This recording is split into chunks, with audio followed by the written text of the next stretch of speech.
This 6-year-old boy will become a 21st century astronaut. Just before my 8th birthday is when the Apollo 11 landing on the moon occurred, and I managed to talk my folks into letting me stay up and watch that. Seeing people walking around on the moon made a big impression on me. It made me a space buff. You still are not prepared for that call when they tell you that you finally made it. I almost have to pinch myself to wake myself up because it felt like I was dreaming. They look awfully young to me. I know I look awfully old to them. They want to be great. They want to do something that's tough. I see the same glint in their eye.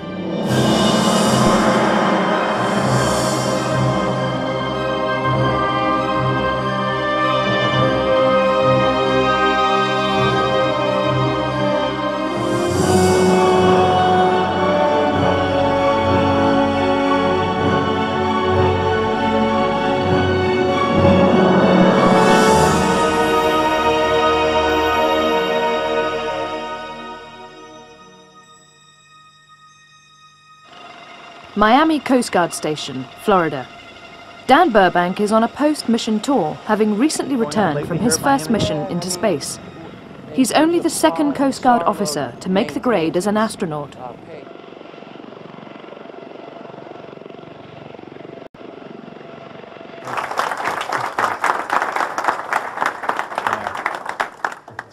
Yeah. I wanted to be a Coast Guard officer. I wanted to rescue people, do things like that. And as it turns out, when I was already a Coast Guard pilot, another Coast Guard pilot got selected for this program. And until that point, frankly, it had never occurred to me that this was something that Coast Guard folks or people like me could do. Are you an astronaut for life, or are you ever going to come back to work? Dan left the Coast Guard in 1996 to become an astronaut. After 4 years of training at NASA, he was selected as one of 7 for a vital mission to the new International Space Station, under construction in orbit. Right off the bat. Terrence Wilcott would be the commander, a veteran of 3 space missions. Scott Altman, a Top Gun F-14 test pilot, was selected to fly the shuttle. Ed Lu, a theoretical physicist, will perform his second spacewalk on this mission. Yuri Malenchenko, a cosmonaut on the Russian Mir space station, will be the second spacewalker. Boris Morokov, a medical doctor, will make his first mission into space. Rick Mastracchio, a rookie and NASA computer engineer, will operate the robot arm. And Dan Burbank, Coast Guard aeronautical engineer, will coordinate the spacewalk. The 99th shuttle crew were assigned in February of 2000 to fly on Atlantis. STS-106, as the mission was called, was due to launch in mid-September. Due to problems on the space station, their mission was introduced at the last minute. The crew were given a truncated training schedule to cover all aspects needed for this difficult mission. Everything from neutral buoyancy to emergency escape procedures. A test for any astronaut over the usual 12 to 18-month mission training period. STS-106 were given only 6 months. The original launch date was August 18th.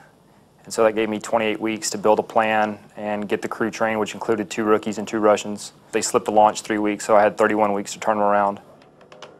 You know, you look at the task that's in front of you and how much training is required, and you think this is going to be a lot of work. But at the same time, most of the people in our office respond to a challenge really positively, and you think, well, let's see if we can do this.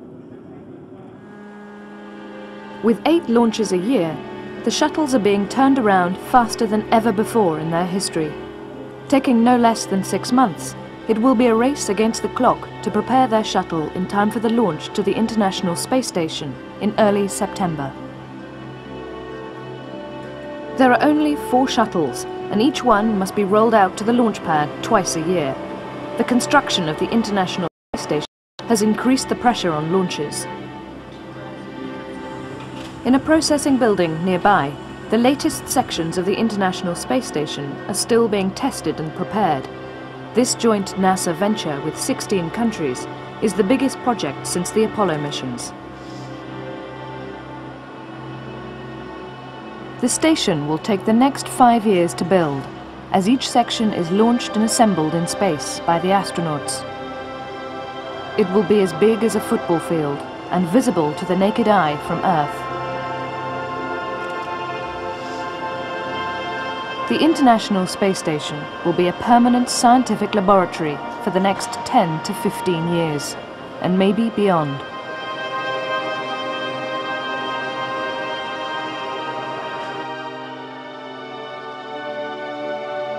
The Russian Space Agency, NASA's biggest partner, had recently built and launched the station's first living quarters, Zvezda, which docked successfully in orbit. The crew of STS-106 will make it habitable for a future permanent manned crew. The NASA training base, since before the days of the Apollo moon landings, has been Johnson Space Center in Houston, Texas. The crew of STS-106 were to be based here for most of their preparation and training. The Spacewalk, or EVA team, are getting acquainted with the power cables that will bring life to the new sections of the International Space Station. It will take a dangerous 6.5-hour spacewalk. Outside a mock-up of the shuttle, the EVA team are preparing to enter the shuttle airlock, where they have to learn the tricky task of climbing into their $12 million spacesuits. The restricted airlock makes suiting up a challenge, even for someone as experienced as Ed Liu. Okay, for Rick, where I always get caught is my cooling tube, vent tubes by my elbows get stuck here and here. Okay, I see. Ready? Yeah. Gonna have to put that up more. There we go. Okay, check your thermal covers clear of the waste ring. Okay, looks like that one's down, okay, they're clear. Every procedure undertaken by the crew, a long checklist. Even so, a bit of force is sometimes needed. Okay, you got alignment lines here too then. Oh. Okay. So that's good, that's a pretty good angle right there. Ed and Yuri have to perform the most demanding and dangerous part of the STS-106 mission. The EVA team will travel the furthest distance from the shuttle in the history of spacewalking. With the aid of a robotic arm, they will travel the equivalent of 13 stories from the safety of the shuttle. But the arm will take them only some of the way. Ed and Yuri will have to make the last few yards on their own.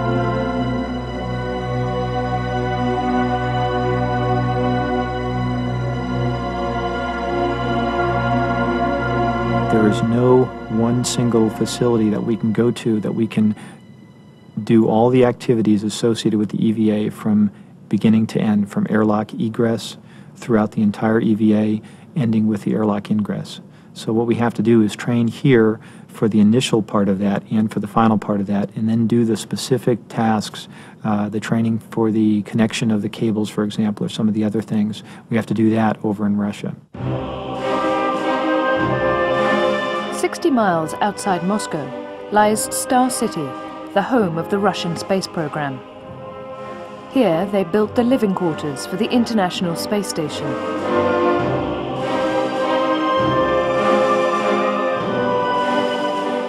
In a giant neutral buoyancy pool lies the only mock-up of Zvezda.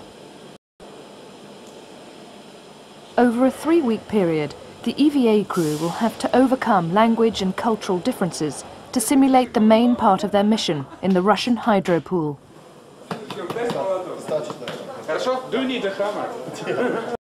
We have to learn how to respect other people's cultures and how to deal with issues diplomatically and perhaps not quite in the abrupt, blunt manner that we might adopt among the engineering community here in the United States.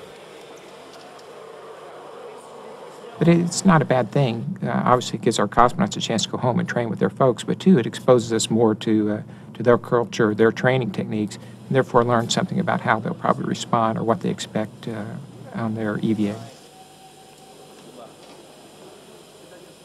The Russian technicians prepare Ed for neutral buoyancy.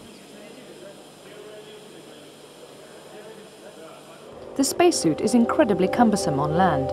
The pool makes the suit feel buoyant, but to simulate zero gravity properly, the divers fine-tune the balance by attaching extra floats. You're floating just like you would in space. There's a little bit more drag like you'd expect in the water, but the dynamics and how you work with the tools is a lot like how you fly in space. It's as good as we can get on the Earth. Dan will guide Ed and Lou during the hazardous spacewalk.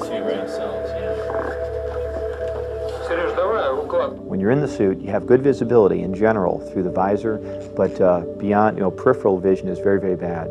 So if you're doing a task, you need somebody inside the spacecraft that's going to communicate all the tasks and basically talk the crew through it and kind of work in the choreography. And that's what I did.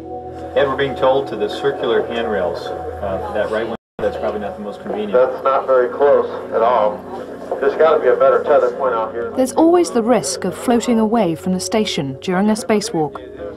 The astronauts use a simple but effective technique developed by the Russians. Using 2 tethers with clips, they move around like rock climbers, always fixed to one tether while moving the other to the next location. Not easy, with a forest of vital equipment in their way.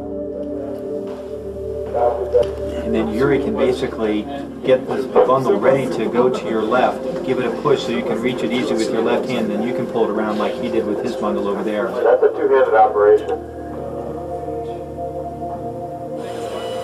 Like an understudy, Dan has to be able to be proficient at the spacewalk himself.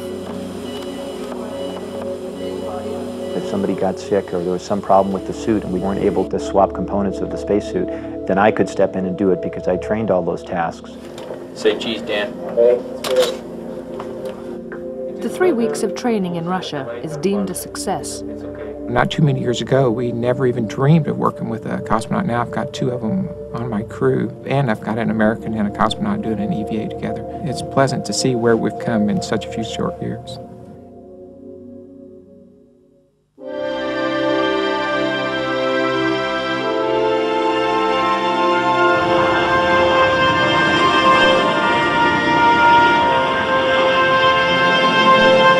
Shuttles are rolled out several weeks before a launch.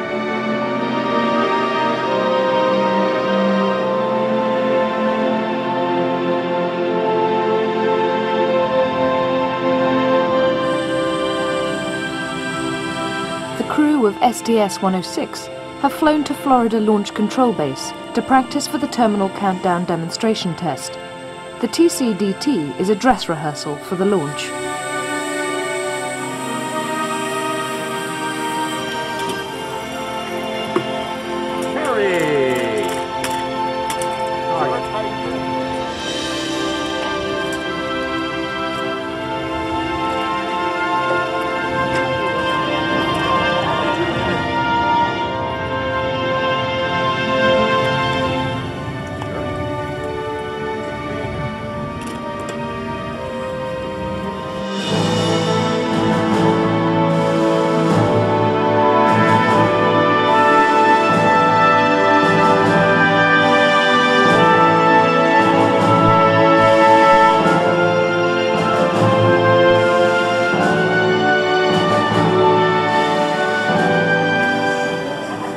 TCDT involves the astronauts going through every detail of pre-launch preparation, starting with the suiting up.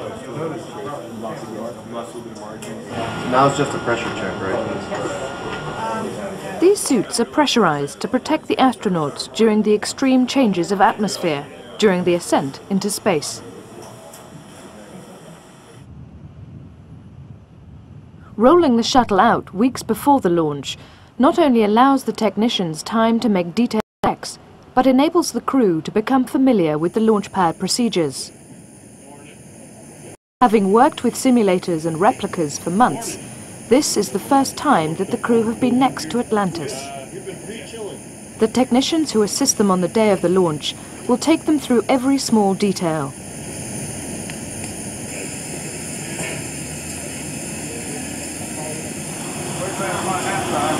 Welcome. On the last day of TCDT, it mimics the L-0 when they launch. So they'll wake up at the same time, they'll suit up, they'll drive to the shuttle, they'll get loaded in, strapped in, they'll close the hatches, lock it, and then act like they were going to launch within a few minutes. Any fighting or pinching or pulling? Nah, it's pretty good. Just the whole suit. Although there hasn't been an emergency on the pad since the Apollo 1 fire in 1967, the crew are required to practice escape procedures. In the event of a problem during the launch countdown, the crew will have to get to an escape basket on the gantry of the launch tower.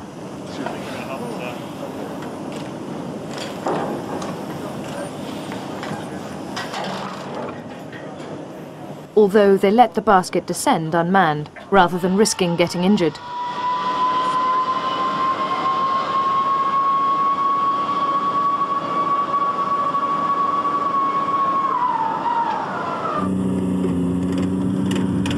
Once on the ground, the crew will evacuate the launch pad area in armoured vehicles.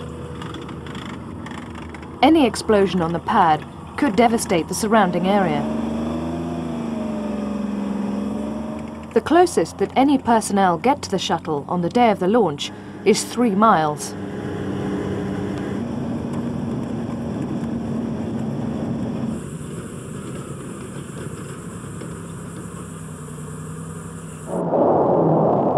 Outside Houston's Johnson Space Center is a reminder of the early years of space exploration. The early days of spaceflights were so hazardous that NASA employed military test pilots as their first astronauts. Risking their own lives was part of the job. 5, 4, 3, 2. Even so, shuttle launches are still very dangerous. I guess a feeling in airplanes I always had is that I controlled my own destiny. Space shuttle and on other rockets, you don't have that feeling of controlling your own destiny. So you very much realize that you can be killed now through no fault of your own. Keep it coming. Today, most astronauts have different credentials. These mission specialists have been selected more for their scientific and academic backgrounds than for the dare and courage of the original test pilots. But sitting on a rocket packed with high explosives still requires the right stuff. Now, if you're a scientist and try to be an astronaut and have the right stuff, you have to kind of look at it a little bit differently. You're able to do something wonderfully in the science, and you're doing it on the cutting edge of the technology of the day. And so that is risky, and I guess that's what the right stuff is all about. Safety is a huge part of everything we do, every decision that we make. We try to make space flight as error-free and as risk-free as it can possibly be. But by its nature, flight in space is very hazardous, and you should not be mistaken about that. Every member of the crew is under no illusion that spaceflight is fraught with risks.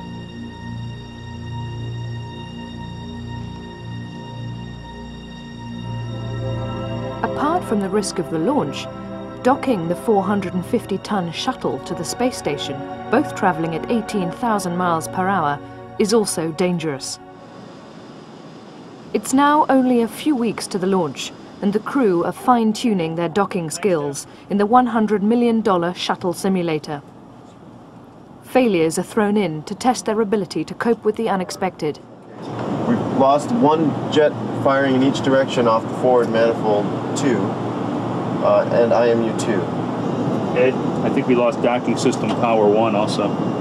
In Houston, can you verify that the main AMPC-1 is what's caused the failure of TCS? We're going to rendezvous and dock on flight day 3. So those first 2 days we spend literally catching up to the space station. We do a series of burns, adding a little more altitude and a little speed each time to bring us right up to the space station.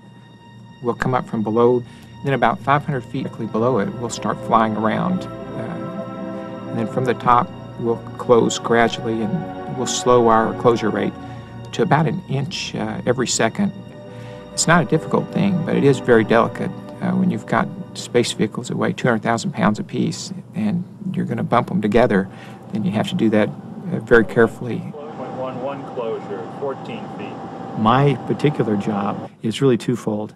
In the payload bay of the orbiter, we have a number of cameras. So I'll be operating those cameras and also operating the docking system itself. The docking window is almost open. Yeah, you'll hear a beep in 3 seconds. 0.1 closure. That's your docking window. Thank you. It's open. 4, pushing PCT.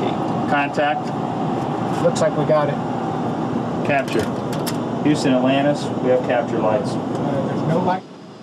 They were given this such a short template, but they were always upbeat, always motivated to do it, and they were, you know, by the time September came around, they were ready to fly. We knew that the short training flow was going to be a challenge for us just because there's so much to learn, so much to do. Turns out that we're pretty well on track, and I think we're going to be more than ready to go in plenty of time to launch.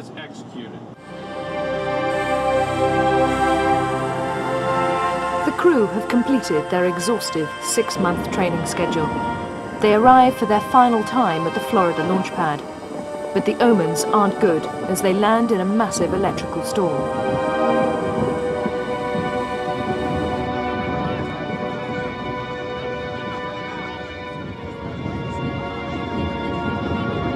Well, you have no idea, unless you're looking at this storm, how great it is to be here on the ground at KSC. What a trip. It is nice to be back. Thanks for coming out to greet us. We're ready to go. We've been training for, as you know, about 7 months, and I don't think there's any stone that we've left unturned. Getting ready to go. You're getting closer and closer to the launch, so I don't know, it feels to me a lot more real, a lot more immediate, and can't wait to get going with it. Next up is Yuri Malenchiko from the Russian Space Agency. Hello, Yuri Malenchenko, Russian Space Agency representative, MS-4, ready to go, looking forward for Friday, not because it's end of week, because lunch is closed. Thanks. Thank you. Thank you.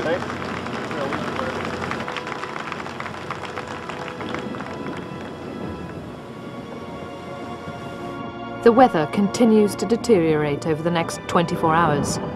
Everyone's fears are raised as the launch pad is struck by a violent bolt of lightning.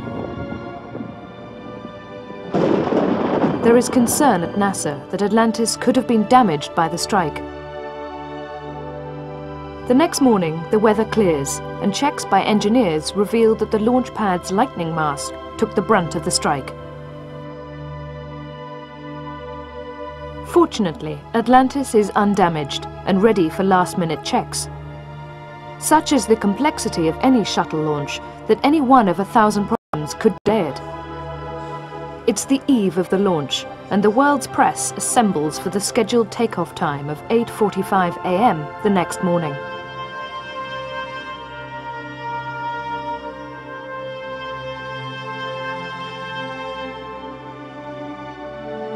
At midnight, refueling begins on Atlantis, and the crew wait to begin suiting up at 4 a.m.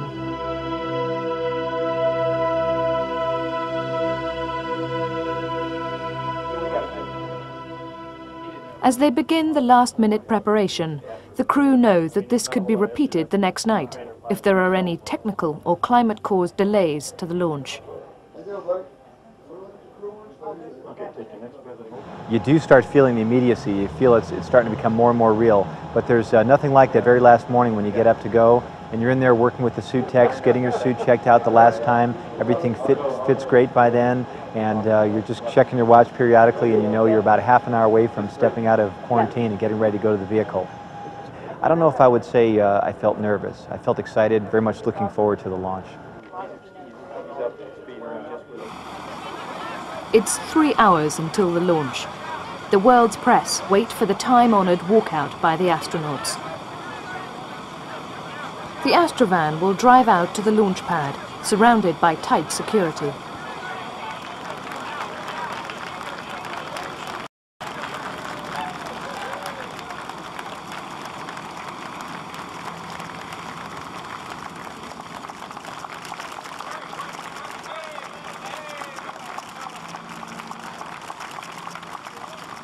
And it feels a lot like it did the first time in practice. This time it's dark out.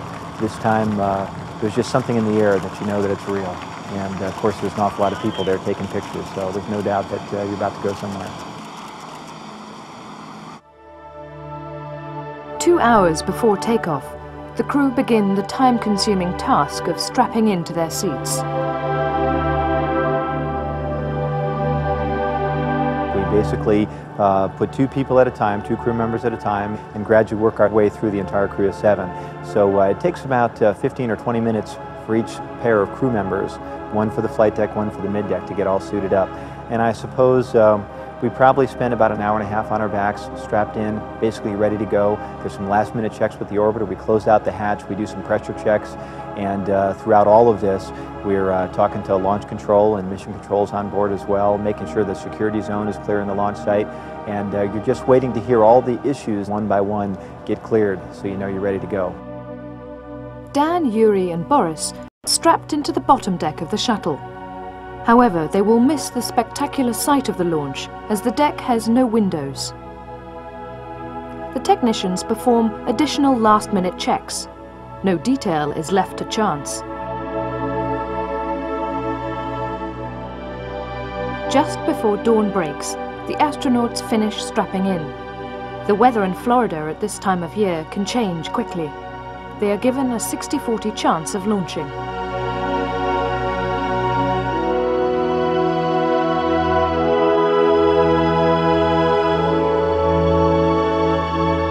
As the sun rises, the weather improves. They still have only an 8-minute window in which to launch, but it's looking promising. One of the many spectators is former astronaut Roger Crouch, now head of research on the space station.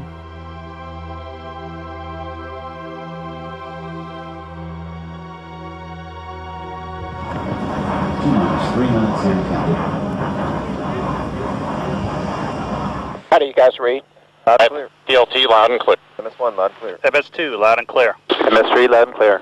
MS4 loud and clear. Hard to believe in 12.5 minutes we'll be in space. Yeah. Just the fastest way out of the parking lot. T-minus 1 minute and counting. Flight crew, close and lock your visor. Initiate O2 flow. Happy that's in work. 45 seconds. Let's go for auto sequence start. I don't think it dawns on any of them until once they get strapped in and they pull everything away and they count down and the SRBs launch and the main engines go. That nothing really prepares them until that point. 20. And then once they do, you know, that's when they're like, okay, hold on, boys, here we go. 15.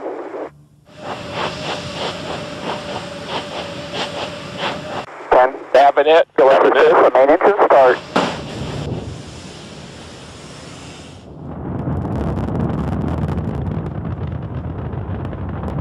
I got ignition on 3. So we go. Got 3 to 100.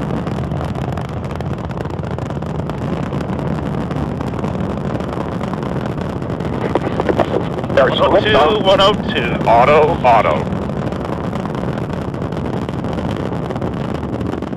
8 seconds. Houston, Atlantis, roll program.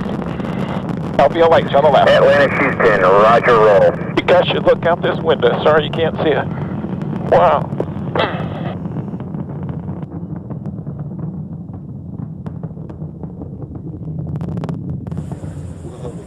The seconds before booster separation are crucial. Everyone at NASA remembers this as the time when Challenger exploded. Atlanta, Houston, go at throttle up. Copy, Houston, we're go with throttle up. Everything looks good. Okay, they're staging. 3103s. That was great. Oh, that was cool. How'd it look? Spectacular. Coming up on 300,000 feet, guys. Oh, my grief.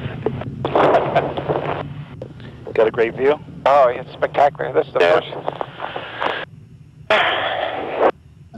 It's always a real emotional thing. I've only seen 4 or 5 launches from watching them out here, and it's always real emotional. You know the crew, you know how close it was this morning because of the weather. It was kind of, and then once the APUs or the auxiliary power units came on, you knew it was a good chance that they were going to go.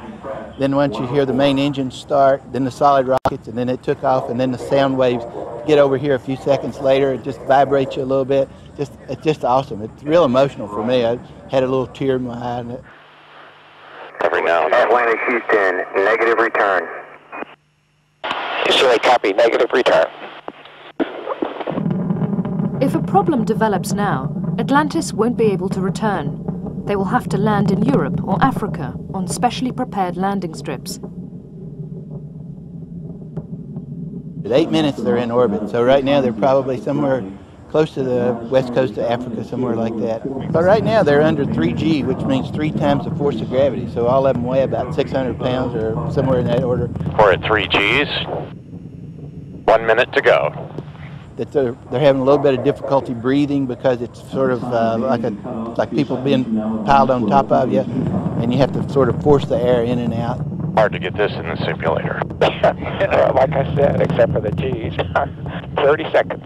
And then when you get into orbit, you go from 3 times the force of gravity to no gravity just instantaneously when they shut the main engines off, which should be right about now. Okay, Mach 25. Bug's alive. Go ahead is go. Oh, wait for 104. It's the tank. Oh boy, that felt good. The main fuel tank is now jettisoned. Go. Ohms 1 is not required. 1002. Okay. 11 seconds.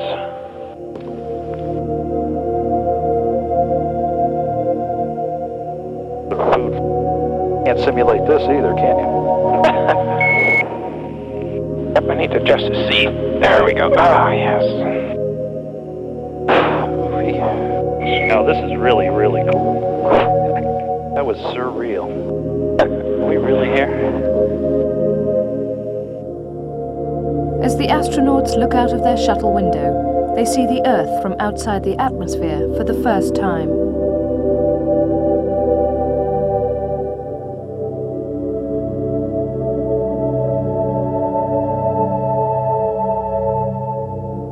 Atlantis opens its cargo bay doors to allow the heat from the shuttle to escape from giant radiators.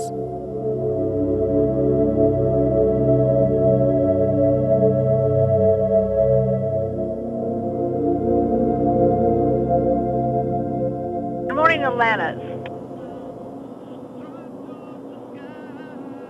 Good morning. And welcome to your first full day in space. We're having a great time up here with a great view. We should have everybody coming up here shortly.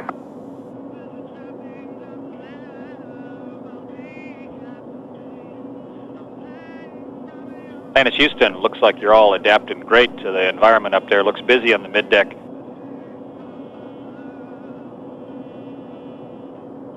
The first concern for the astronauts is space sickness. Most experience nausea on their first day in zero gravity. The rookies seem to adjust without any problems. I was very fortunate. I did not have any problem whatsoever going from 1G to microgravity. It was right from the very first second that the engines quit. From that point on, I felt very, very comfortable and had an awful lot of fun in space. It's very, very easy to work, and it's much fun, and actually more so than it looks. I saw their videos, their little home videos, and they have time to unwind and play around and kind of look out the window and go, we're traveling at 17,000 miles an hour, 210 miles above the Earth. This is a pretty neat job. So they do have some downtime to reflect. The astronauts haven't eaten since the pre-launch meal and prepare to eat for the first time in space. The food comes vacuum-packed and has to be rehydrated with hot water. Each astronaut has selected his own meals for the 12 days in space. Not long after eating, the crew strapped themselves in for their first night's sleep in zero gravity. I had no trouble falling asleep at all. As soon as it came time for me to go to sleep and I stopped any activity at all and I was in the sleeping bag and the lights were out, that's about the last thing I remembered until the wake-up music from Mission Control got us up the next day.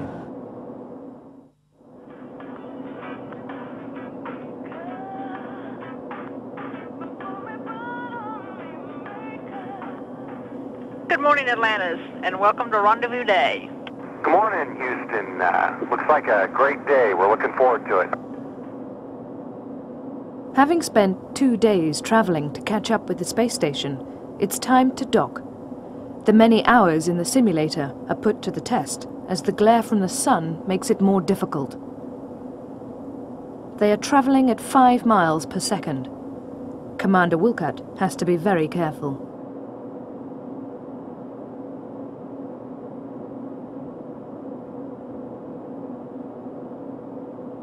Eventually they dock successfully. Atlantis is now part of the space station.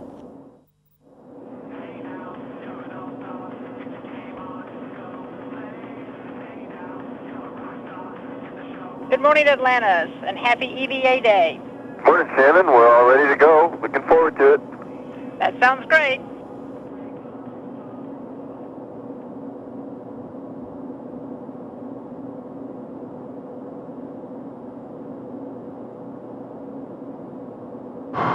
Okay, Ed, the first step's yours, and it's already been done for you. The thermal cover's already open.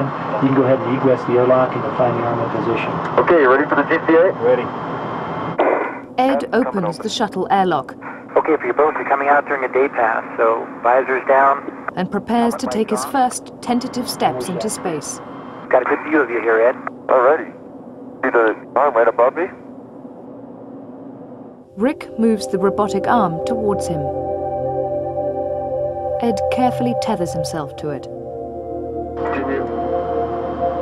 Dan, meanwhile, positions himself in the main flight deck between Scott and Rick, ready to choreograph the spacewalk. Attached. I'm putting on the tether hook guard now. The aft flight deck of the orbiters is a very popular place, particularly during rendezvous and docking and the undocking and the EVA. There's a lot of critical tasks that have to get done and a lot of people that are competing for that little bit of window space you have, access to panels, things like that. We've got cameras back there and monitors. By being in the middle, I really had good access, clear view to the monitors that I was using as my primary insight to where Ed and Yuri were and what kind of obstructions they had. And as you can see, Dan, mine is attached. Great, thanks, Ed. Well, maybe you can't see. Actually, we can. Good. Got good views from the payload from A and D, right? The hours of preparation begin to pay off as they replicate their training in the vast vacuum of space.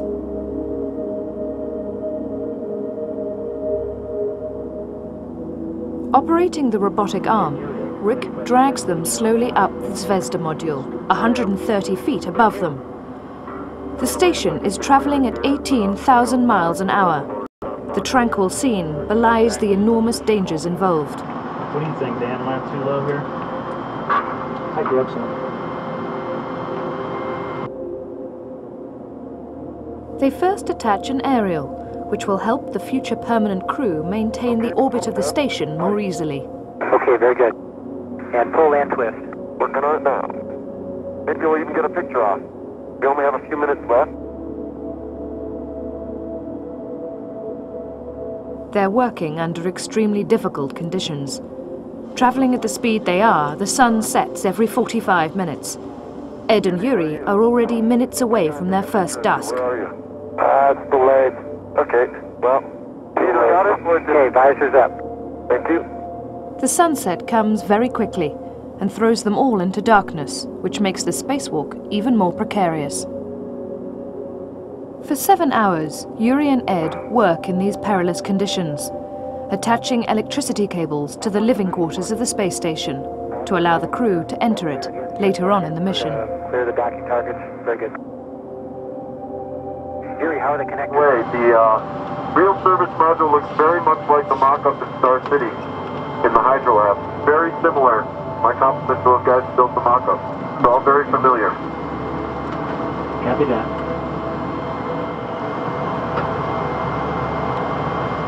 "40 minutes ahead of schedule, the astronauts complete their spacewalk, and Rick slowly lowers them with the robotic arm back to the shuttle airlock.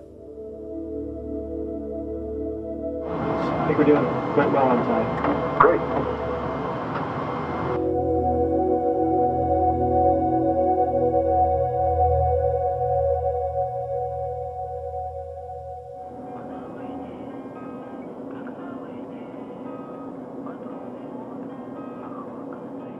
The next day, the astronauts make history by becoming the first crew to enter the Zvezda living quarters of the space station. You still got downlink. You can see that 3.2.2 is complete. We copy Atlantis, and we see a good view of the inside of the service module. A lot of people are smiling down here. Wearing masks to protect them from flying debris, Terry and Yuri are the first to see the inside of the brand new module up close. This will be the living quarters for 3 astronauts, scheduled to arrive in 2 months' time. Scooter tries out one of the bedrooms in the living quarters. Although it appears cramped, as far as space stations go, having your own bedroom with a view is fairly luxurious. The air quality is wonderful. You know, we read down temperature and humidity every day. We equated it to about like living in San Diego. It's very, very nice. Nice air conditioning, low humidity. It's uncluttered right now. It's just a beautiful place to live. The noise is about the same as the shuttle.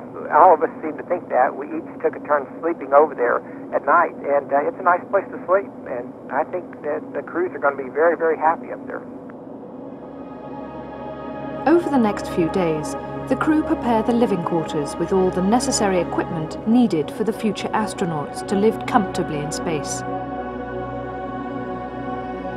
The astronauts still have time to conduct more interviews with TV stations back on Earth. Then the first permanent crew will come up in October. And Dan, you've had the rather prosaic task today of installing the commode, I understand, on the space station. Is that right? That's right. It's a very important task, but one of many other ones that we're doing. We were plumbers, we're carpenters, electricians, you name it. You know, it's a very busy flight. We're all working very hard. But the few times that I've had to really spend a little bit of time eating a meal, looking out one of the windows at the Earth below, it is absolutely breathtaking.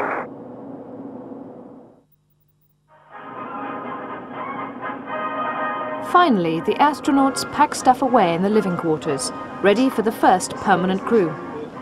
They were so ahead of schedule that they had completed all their tasks, as well as an extra 22 they never trained for.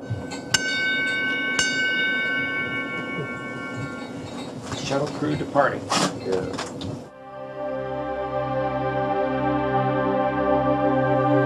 They closed the space station hatches for the last time.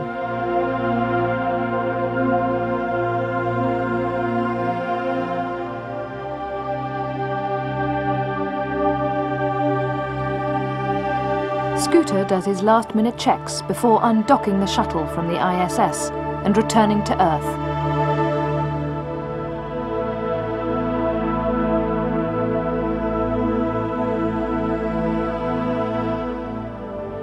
As the shuttle heads for Earth, they suit up for the re-entry. Not an easy task in zero gravity. Is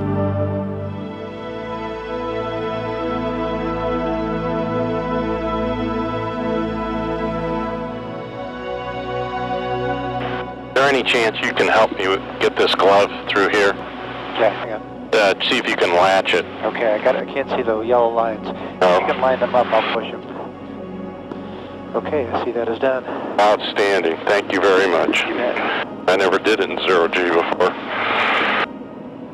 The suit smells 12 days old. Once strapped back into their flight seats, they are ready for the dangerous re-entry procedure. You know, being a night entry like this, we may really see that red glow, huh? Yeah. We're down to 325,000 feet. Mach 25.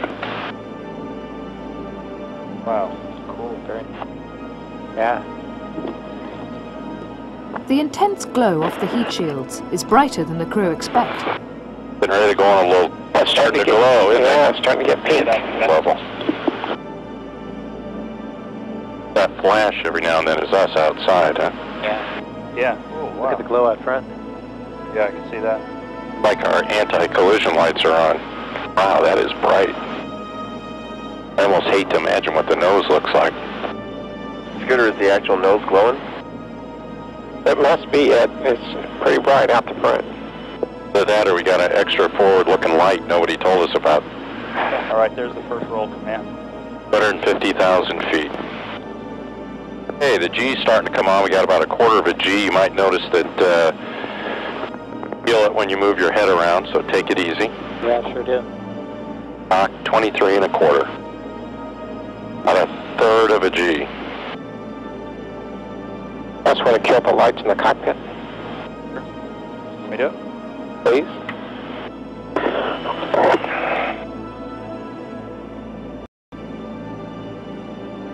We're putting on a show for somebody, huh?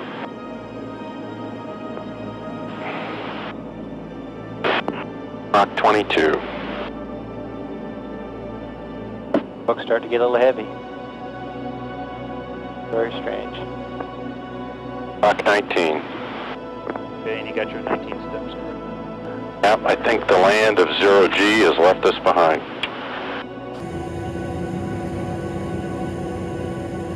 3,000. Board's going closed, asking for 7. Okay. Approaching 2, pre-flare next. Roger, pre-flare. A little high on the ball bar, looking good. I'll let it come on down. Yep. 50, 235, hold it off. 30, 225, looking good. 20, 215. And about 200. Chute's coming out. Rotate, you gotta go to derotate. I feel the chute. Good nose gear. Good brakes.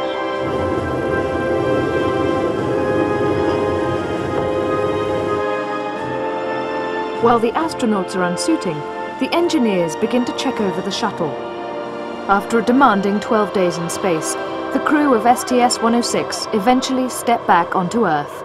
See them return home and seeing the looks on their faces when they did return home, that they were glad it was over, but at the same time extremely happy with the way everything went and looking forward to more missions. Dan Burbank appears to have come through with flying colors on his first flight in space, and they were able to accomplish more in less time than virtually any other crew we've ever launched in space. And that's saying a lot, because we've had a lot of very successful crews and had very successful missions. But STS-106 is one for the record books. It's been 2 months since Dan Burbank's return from the International Space Station. As the new permanent crew of the ISS settle in, Dan finds time to relax with his family after his first grueling mission to space. While the building of the International Space Station continues in earnest in orbit around the Earth, Dan, the former Coast Guard officer, undertakes a round of post-mission tours. He also visits schools that had followed his mission closely, hoping to inspire a new generation of spacefarers.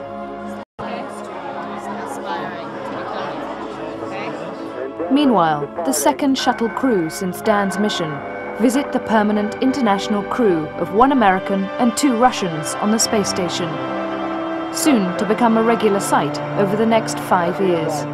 There may very well be never another time in any of our lives or the lives of our children and grandchildren where we don't have human beings in space.